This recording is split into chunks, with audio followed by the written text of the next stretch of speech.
Welcome to the second half of our program. Everybody a minute to get back to their seats and get reorganized. But before I introduce Tom Lux, reading his many honors and publications, I have a small presentation for Tom Lux. And this is a presentation from a colleague of mine at FIU named Jeffrey Knapp, a great friend of mine. Went to college with Tom at Emerson College in Boston years ago. And Jeffrey is ill, and he couldn't be here tonight, but he had something he wanted me to give to Tom. And this is a copy of Tom's very, very first book, which was actually just a chapbook published in a limited edition. Only 300 of them were published. And Jeffrey told me that when he last saw Tom a number of years ago, Tom said that was the one book he didn't have in his own collection, that he didn't have a copy. And Jeffrey said he couldn't come tonight. He really wanted Tom to have it. And so that I'm going to give to Tom in honor of Jeffrey Knapp. Tom Lux, after a long career at Sarah Lawrence, where he taught for many years and directed the program for many years, has moved not too many years ago to Atlanta, where he is now the Bourne Chair in Poetry and director of the McEver Visiting Writers Program at Georgia Tech in Atlanta. His many books include the really terrific Selected Poems that came out about 4 or 5 years ago, which is a great way to catch up on his earlier volumes. And even since then, 2 new books have come out, The Street of Clocks in 2001, and just last year, The Cradle Place, all from Houghton Mifflin, his longtime publisher. The New and Selected was a finalist for the Lenore Marshall Poetry Prize, and Split Horizon, his 1994 book, won the Kingsley Tufts Prize. Those are among some of Tom's honors. He has also won 3 National Endowment for the Arts grants, a Guggenheim Fellowship, many other things. He's taught at the University of Iowa, at Columbia University. I don't think that's on our little list here, but I know he taught there since I was in his class. Emerson College, Warren Wilson MFA program, a terrific institution, and I know you're going to love his delightful poems. And let's welcome, please, Tom Lux.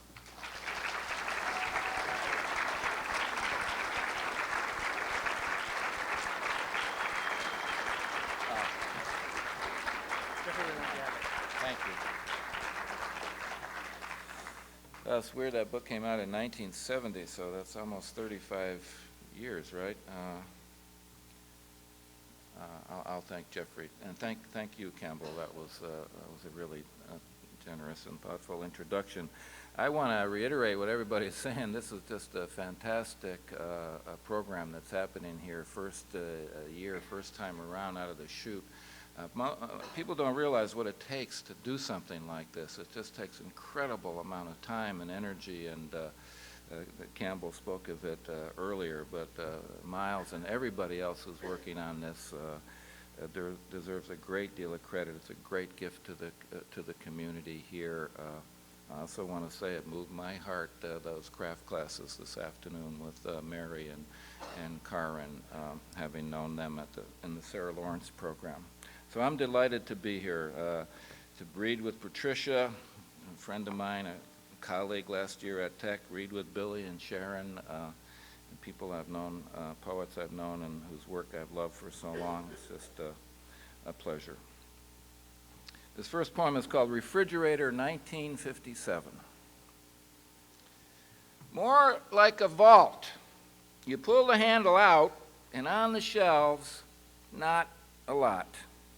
And what there is, a boiled potato in a bag, a chicken carcass under foil, looking dispirited, drained, mugged. This is not a place to go in hope or hunger.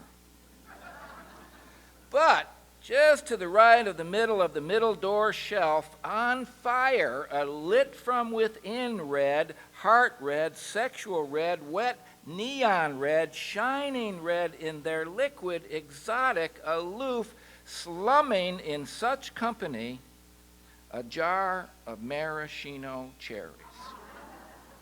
3/4 full, fiery globes like strippers at a church social. Maraschino cherries, maraschino, the only foreign word I knew. Not once did I see these cherries employed.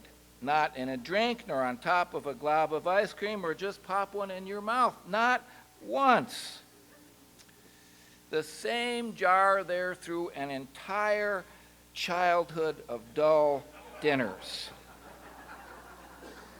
Bald meat, pocked peas, and, see above, boiled potatoes. Maybe they came over from the old country, family heirlooms, or were status symbols bought with a piece of the first paycheck from a sweatshop, which beat the pig farm in Bohemia, handed down from my grandparents to my parents to be someday mine, then my child's. They were beautiful. And if I never ate one, it was because I knew it might be missed, or because I knew it would not be replaced, and because you do not eat that which rips your heart with joy.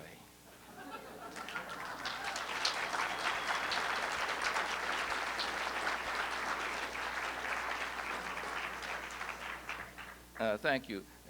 Like anybody who stands in front of an audience, I love and appreciate applause, but I would prefer if you want applause, wait until I'm finished. I think of it as like one kind of set rather than individual poems. I think I heard Billy say this one time too. It feels like you feel like you hear your poems are being ranked, and it's like you got this like applause-o-meter, and then one poem doesn't get quite as much applause as another one. You say, did I fuck that up somehow? What's wrong with that one? So I appreciate applause like anybody, but if you want to applaud, just wait until the end. I had a dear, dear friend named Robert Winter, a poet. He happened to be a quadriplegic. He died almost 20 years ago now, but this is an elegy for Robert Winter. I dreamed my friend got up and walked. He was tall, taller than me, and we were young, striding down some stairs, 2 at a time, headlong, on our way to sports or girls. What did it mean? My psyche freeing him, freeing me? My friend is gone. No metaphors. Dead. Who broke his neck in 1946, 6 months before I was born, and then 40 years in a wheelchair. A medical miracle. He's in the textbooks to live that long with a shattered spine. And now he's dead, whom I loved. He was a poet and administered a cemetery, a profession, a business like any other. He had an office there, and now a grave. Mostly we talked poetry, not business. In my dream, I wished we'd smashed his chair, sent its bent wheels wobbling over a cliff, or I wished we'd run to where the boulder is, just beneath the surface of the stream on which he broke his neck, and dove in together, emerged, dove again, and emerged. I dreamed my friend got up and walked. We were striding down some stairs, and he was tall, taller than me. Sharon knew Bob. Billy, did you know Bob Winter? Did you ever meet Bob? This is called The People of the Other Village. I wrote it after the first Gulf War. The people of the other village hate the people of this village and would nail our hats to our heads for refusing in their presence to remove them, or staple our hands to our foreheads for refusing to salute them if we did not hurt them first. Mail them packages of rats, mix their flour at night with broken glass. We do this, they do that. We peel the larynx from one of their brothers' throats. They defame one of our sisters. The quicksand pits they built were good. Our amputation teams were better. We trained some birds to steal their wheat. They sent to us exploding ambassadors of peace. They do this, we do that. We canceled our sheep imports. They no longer bought our blankets. We mocked their greatest poet. And when that had no effect, we parodied the way they dance, which did cause pain. So they in turn said our God was leprous, hairless. We do this, they do that. 10,000 years, 10,000 brutal, beautiful years. 10,000 years is like the rough number of years that anthropologists, historians, etc., say that we have lived in civilizations. This is called autobiographical. Autobiographical. The minute my brother gets out of jail, I want some answers. When our mother murdered our father, did she find out first? Did he tell her, the pistol's tip parting his temples' fine hairs? Did he tell her where our sister, the youngest, Alice, hid the money Grandma, mother's side, stole from her golden age group? It was a lot of money, but enough to die for, was what Mom said she asked him, giving him a choice. I'll see you in hell, she said, Dad said. And then she said, this is on the trial transcript, not anytime soon, Needle Dick. We know Alice hid the money. She was arrested a week later in Tacoma for armed robbery, which she would not have done if she had it. Alice was. She died of a heroin overdose 6 hours after making bail. Syphilitic, stupid, and rude, but not greedy. So she hid the money, or Grandma did, but since her stroke can't say a word, doesn't seem to know anybody. Doing a dime at Dannemora for an unrelated sex crime, my brother might know something, but won't answer my letters, refuses to see me, though he was the one who called me at divinity school after Mom was arrested. He could hardly get the story out from laughing so much. Dad had missed his third in a row the day before with his parole officer. The cops were sent to pick him up. Bad timing, said Mom, and found him before he was cold. He was going back to jail anyway, Mom said the cops, which they could and did use against her to the tune of double digits, which means, what with the lupus, she's guaranteed to die inside. Ask her, she won't talk to me. She won't give me the time of day.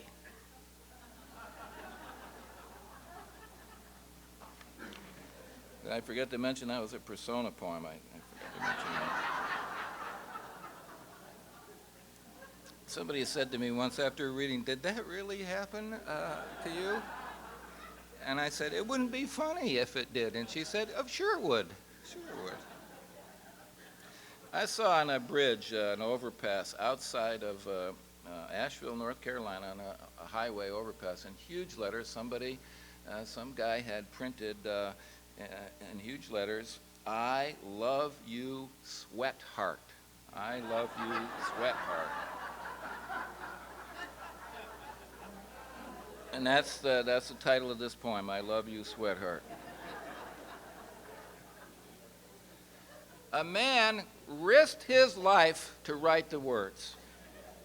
A man hung upside down, an idiot friend holding his legs, with spray paint to write the words on a girder 50 feet above a highway. And his beloved, the next morning, driving to work. His words are not meant to be so unique. Does she recognize his handwriting? Did he hint to her at her doorstep the night before, something special, darling, tomorrow? And did he call her at work, expecting her to faint with delight at his celebration of her, his passion, his risk? She will know I love her now. The world will know my love for her. A man risked his life to write the words. Love is like this at the bone. We hope love is like this, Sweatheart. All sore and dumb and dangerous, ignited, blessed, always, regardless, no exceptions, always in blazing matters like these, blessed. I make fun of that guy, but then I kind of praise him for the lengths he goes. A couple times, people have said to me, and it's been women, 2 or 3 times, and this astonished me. They said, "Why do you automatically say that that is a guy who wrote that? Why do you say that?" And the only possible answer to that is, are you kidding me? Are you fucking kidding?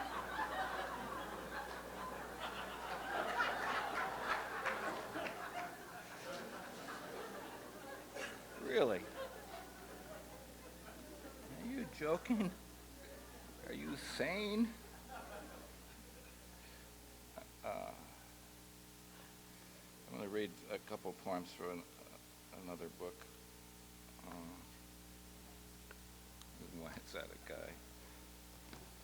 This is called Saab, S-A-L-V-E, Saab, Saab. We usually pronounced it. "Paint me with it," he tells the nurse, and calls too for balm, ointment. "Slather it all and add some tincture on him. In the soft moth powder of it, swathe him on white sheets in a white room. Some unguent on his clavicle, please, nurse, and on each ventricle lotion would be good. To each temple, assuagement. To the bony corners of his eye sockets, your fingers, nurse, to press their anodynes. Pour a river with rivulets of emollients from his nape down his spine's valley. Let a pool fill there, a shallow pond of salve. Let it gather there. Then place a tiny boat upon its eastern shore, nurse, and launch it westward gently with your thumb.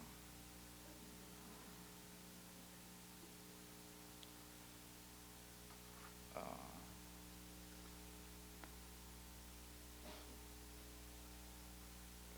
need to go to another book here. This is called To Help the Monkey Cross the River. Help the monkey cross the river. They're in like a jungle. There's no bridges. There's no little ferries for them to go across. No canoes. So they have to swim. To help the monkey cross the river, which he must cross by swimming for fruits and nuts, to help him, I sit with my rifle on a platform high in a tree, same side of the river as the hungry monkey. How does this assist him? When he swims for it, I look first upriver. Predators move faster with the current than against it.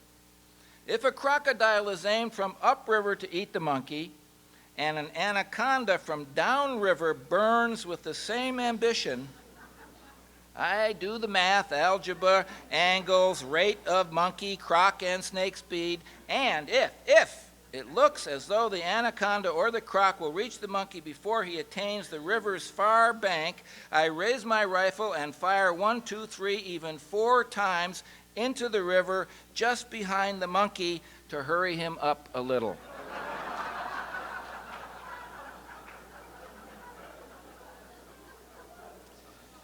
Shoot the snake, the crocodile, they're just doing their jobs. But the monkey has little hands like a child's, and the smart ones in a cage can be taught to smile. I want to go back to this previous book. That poem was in a magazine, and somebody wrote to the magazine after it was in the magazine saying that monkeys can't swim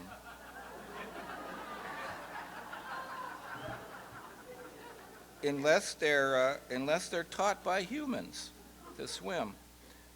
And my thing was, not even in poems.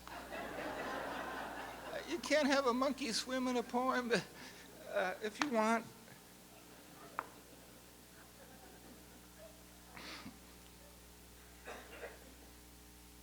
But I'll remember that.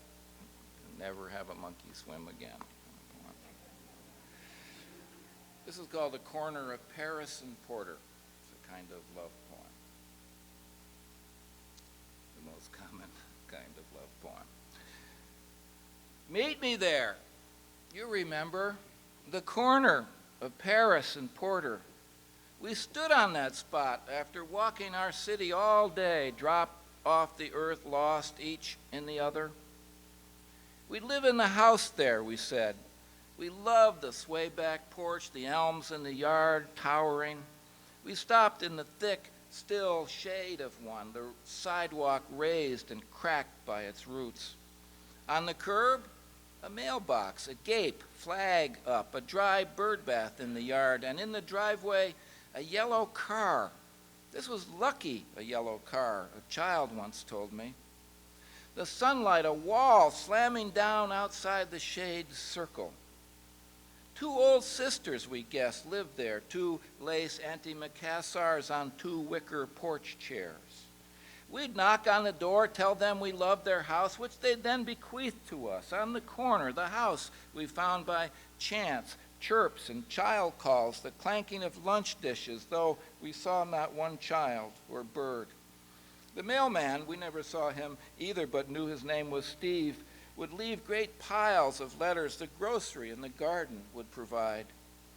It was the corner of Paris and Porter, in that part of the city where we'd never walked before. It was south and farther south, past downtown, beyond the meat district, the fish market, past the street of clocks, the tripe stalls, the brick kilns, the casket factories. We turned east a few blocks north. There was nothing but warehouses and long blocks of lots, tall fences topped by barbed wire, behind which, what?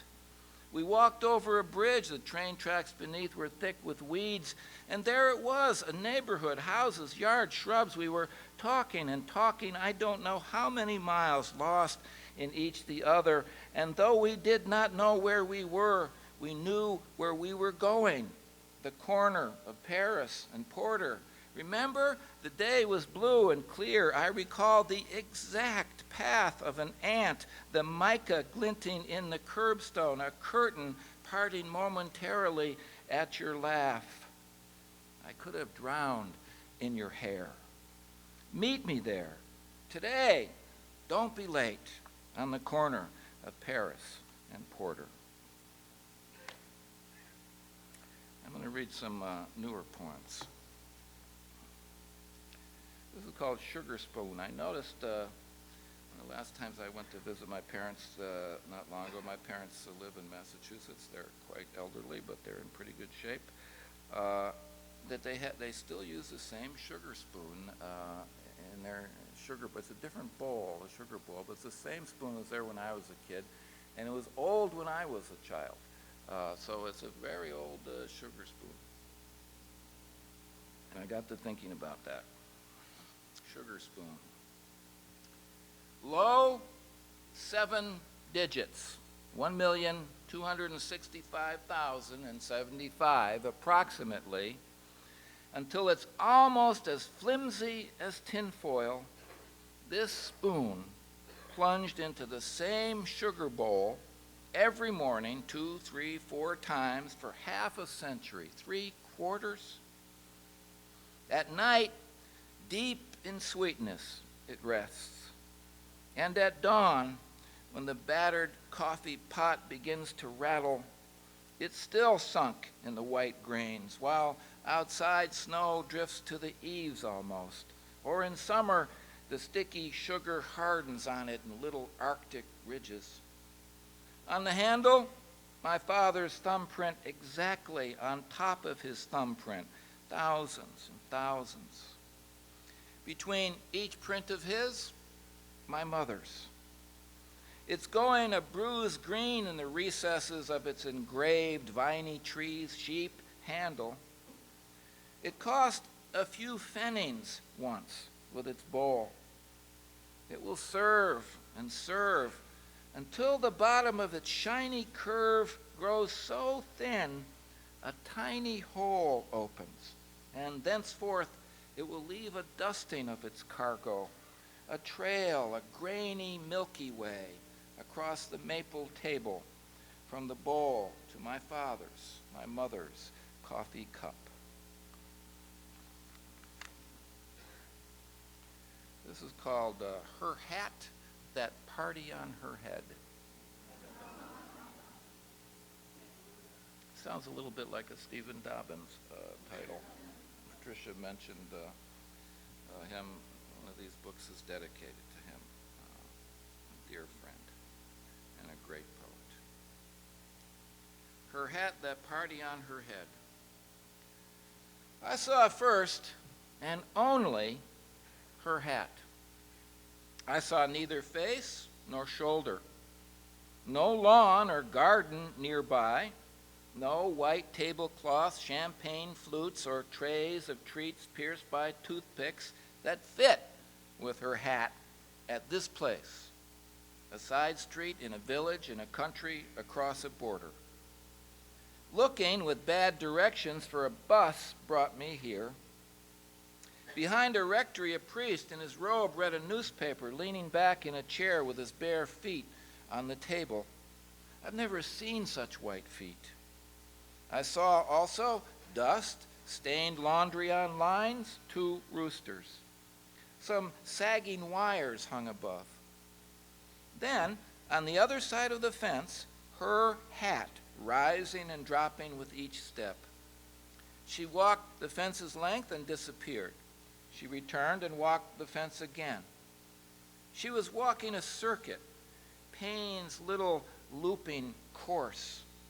She walked slowly, and too often her head tipped forward, her eyes turned down beneath the garden, the birthday party on her head. Who is gone so long from her? Beneath the bougainvillea and lily, beneath fuchsia's little lamps, beneath the yellows and greens and blues, whose absence made her wear this hat, to help but fail to let this absence go? I read that poem a little earlier called Autobiographical. This is called Autobiographophobia, which is a fear of autobiography. Autobiographophobia. I shan't tell you about switching his wooden leg for her wooden leg. I shan't confess my lies and the lies against me when I said I loved X but really loved Y and was sleeping with Z to injure the feelings of X who was sleeping with Z and Y and me. Whether I was there or not when the sky fell, how I learned the cure for lesions of the heart, if it's true or not that I keep in a coop on my roof the only 2 extant dodo birds plus 1 dodo egg. My lips are sewn shut, might as well be with baling wire. I had many funny uncles. Not one ever put his hands in my pants. Never met a dipsomaniac until I left home and wandered all those years in and out through the lives of others. My life is one filled with blessings, and if I've been wronged, then for each wrong I've been multi-blessed. Which is why I will not confide my serial poisoning of parakeets. It would be fruitless to ask me regarding my part in the extinction of sheep. About my childhood, not a peep. I sold my grandmother's hearing aid not only for cash, but also to facilitate my screaming in her face. I loved my grandmother, whose husband I did not know. Because I'm telling the truth, there is no shame.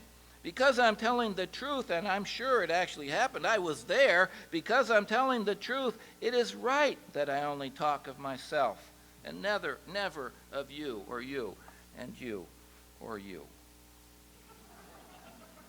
So he has kind of mixed feelings about autobiographical. Like a lot of us, he's afraid of it in a way, but he can't help it. He can't help it. This is called Eyes Scooped Out and Replaced by Hot Coals. Eyes scooped out and replaced by hot coals. The above, the punishment, the mild but just punishment, symbolic, The great advancement in penology, also in behavior, mod, sadistic, masochistic desire, and beauty, cosmetic advancement, our planet most needs. The procedure is painless, using methods currently available only in cartoons. Polls were taken, it was voted upon overwhelmingly in favor. The justness of it, known in the bone by each of our nation, is undeniable. Thus, it is proclaimed on this day, Anno Domino, etc., I, the final arbiter and ultimate enforcer of such things, appointed by the king, make official and binding this, that the eyes shall be gouged out and replaced by hot coals in the head, the blockhead of each countryman or woman who, upon reaching their majority, has yet to read Moby Dick by Mr. Herman Melville, 1819-1891, American novelist and poet. So I got the brazier working back there. If you haven't read that book, line up after the... I look at that as kind of a audience participation. You mean, in other words, you could, if you wanted to read that poem, you could replace that Moby Dick with any book that you really loved. I'll finish with this poem called the Pier Aspiring, P-I-E-R, like, you know, where boats are tied up to. This is kind of ars poetica. Like to end with on that kind of note. Ars poetica, a poet's his or her kind of attitude, opinion, definition of the art form. Ars poetica. The pier aspiring. The guy speaking this poem is he's building this pier, but he's on the land end of the pier, and he's talking about it to somebody else, about the pier. See if you can see how far out it goes. See? You can't see the end. I'd take you out there, but it's a 6-hour walk, and the work redundant. One board laid down after another. When the sun is high, the boards are hot. Splinters always pose a problem walking any other way but straight. What keeps me working on it, driving piles, hauling timber, what's kept my hand on the hammer, the barnacle scraper, what keeps me working through the thirst, the nights when the waves' tops pound the pier from beneath, what keeps me glad for the work, the theory is, despite the ridicule at the lumber yard, the treks with pails of nails, my arms 2 centimeters longer each trip, the theory is this. It's my body's habit, hand over foot, paycheck to paycheck. It's in the grain of my bones, lunch bucket to lunch box. It's good to wear an X on my back, to bend my back to the sky. It's right to use the hammer and the saw. It's good to sleep out there, attached at one distant end, and tomorrow adding to that distance. The theory is it will be a bridge. Thank you very, very much.